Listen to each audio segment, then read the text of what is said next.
నమస్తే, welcome to పురాలోకల్. ప్రస్తుతం మన Hyderabad central university main gate దగ్గర ఉన్నాము. స్టూడెంట్స్ ఏమో గేట్ లోపల ఉన్నారు, కొంతమంది బయటకు వచ్చారు మాట్లాడదామని. మరి ఎందుకు వారు కొంతమంది లోపల ఉన్నారు, వాళ్ళని లోపల ఉన్న వాళ్ళని బయటకు ఎందుకు రానివ్వట్లేదు అడిగి తెలుసుకునే ప్రయత్నం చేద్దాం. మీ పేరు? నా పేరు శ్రీను, ఇక్కడ సెకండ్ చదువుతున్నా, ఎంఏ తెలుగు. ఇక్కడ స్టూడెంట్ ని. ఇప్పుడు మీరు చూస్తున్నారు, లోపల అడ్మిన్ బ్లాక్ ఒక ప్రొటెస్ట్ అవుతుంది, ఇక్కడ బయట ఒక ప్రొటెస్ట్ అవుతుంది. లోపలకి రావాలంటే మినిమం మీడియా కావచ్చు, పోలీసులకు కావచ్చు, మాకు ఖచ్చితంగా యూనివర్సిటీ పర్మిషన్ తీసుకొని రావాలి కంపల్సరీ. ఇక్కడ మీడియా అనేది దేశంలో కావచ్చు, ప్రపంచంలో కావచ్చు నాలుగో మూల స్తంభం అని అంటారు. కానీ ఇప్పుడు మీరు చూస్తున్నట్లయితే పోలీసు వాళ్ళు స్వచ్ఛందంగా లోపలికి వస్తున్న బయటకు పోతాం మా స్టూడెంట్ లెక్కనే. కానీ మీడియా వాళ్ళు లోపలికి వస్తే లోపల ఏం జరుగుతుంది, లోపల జింకలు ఉన్నాయా లేకపోతే పక్షులు ఉన్నాయా అడిపోతున్నా మీకు తెలుస్తుంది. అంటే మేము రేవంత్ రెడ్డి మాట్లాడితే లోపల జింకలు పక్షులు లేవని చెప్పారు. అంటే అవన్నీ ఫేక్ వీడియోస్ అంటున్నారు బయట. ఫేక్ వీడియోస్ అసలే కాదండి. మీరు మీ మీడియా వాళ్ళు ఖచ్చితంగా మీరు ఒకసారి రండి, మీకు చూపిస్తాం అందరికి. మీరు కాకపోయినా రేవంత్ రెడ్డి వచ్చి రమ్మని చెప్పి మేము చూపిస్తాం. లోపల వేలలో ఉన్నాయి జింకలు, పక్షులు, నెమళ్ళు చాలా వాళ్ళన్నీ నైట్ పూట అరుస్తున్నాయి, గట్టిగా అరుస్తున్నాయి. మమ్మల్ని బతికించండి, మమ్మల్ని రక్షించండి. మీరు నిన్న కూడా చూడండి, ఒక జింక సోదప పడిపోయింది. ఆ జింక మా వాళ్ళు పసుపు రాసి ట్రీట్మెంట్ ఏదో చేశారు. కానీ ఇప్పటికీ మేము అడిపోవాలి, మాకు లోపల ఆశలు ఉన్నాయి. ఎందుకంటే 147 అమల్లో ఉంది. ఆఖరికి ఇద్దరికి విద్యార్థులు అరెస్ట్ అయ్యారు. ఆల్రెడీ అరెస్ట్ అయ్యే విద్యార్థులు ఇద్దరికి ఏ స్టేషన్ లో ఉన్నారు, ఎక్కడ ఉన్నారు, తిన్నారా పన్నారా, వాళ్ళు మరి ఎట్లున్నారా, మాకు ఇద్దరికి ఇన్ఫర్మేషన్ ఏం లేదు. అంటే మాకేం చెప్పట్లేదు.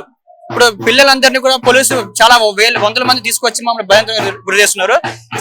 చాలా ఇది కరెక్ట్ పద్ధతి కాదు. రేవంత్ రెడ్డి గారు మీకు కొంచెం ధైర్యం ఉంటే మీరు కంపల్సరీ మీ కేబినెట్ ఇద్దరు మంత్రులను అడగండి.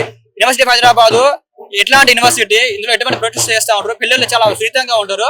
కనీసం మేము ఎప్పుడు రాడికల్ గా బిహేవ్ చేయలేదు. ఈ ప్రభుత్వానికి కూడా ఇప్పటికే పీస్ఫుల్ గా చేస్తున్నాం ప్రొటెక్షన్. ఇంత పెద్ద పీస్ఫుల్ గా ప్రొటెస్ట్ చేస్తున్నారు. మరి యూనివర్సిటీ హై అథారిటీస్ నుంచి సపోర్ట్ ఉందా? మొన్న మీరు చూసే రీసెంట్ గా యూనివర్సిటీ ఒక సర్టిఫికేట్ రిలీజ్ చేసింది. ఏదైతే 2004లో సర్వే అవుతుందో ఆ సర్వేది బయట వాళ్ళు ఎవరు సర్వే చేయలేదు. కానీ ప్రభుత్వ రాష్ట్ర ప్రభుత్వం సర్వే చేసామని చెప్పారు. కానీ అది ఫేక్, చేయలేదు, జరగలేదు. మా యూనివర్సిటీ ఆఫీస్ చెప్పేసింది కూడా. అది మీరు చూసే ఉండరు.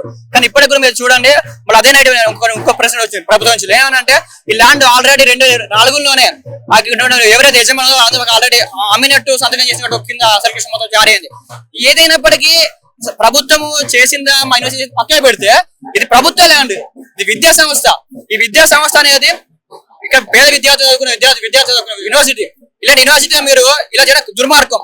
మీరు ఇప్పటికైనా స్పందించి మీకు కొంచెం స్పో ఉంటే మీరు ఇప్పటికైనా దీని మీద ఈ ల్యాండ్ మీకే ఉంచుతాము, ఏదైనా ఈ ల్యాండ్ ని ఇక్కడ ఆపేస్తాం, ఈ పని మొత్తాన్ని ఎవరైతే విద్యార్థులు అరెస్ట్ చేయారో వాళ్ళని రిలీజ్ చేస్తామని చెప్పాలి. దీని పక్షంలో రేవంత్ రెడ్డి కబడ్దా మిమ్మల్ని ఖచ్చితంగా మేము మిగిలిన ముట్టడిస్తాం. Thank you.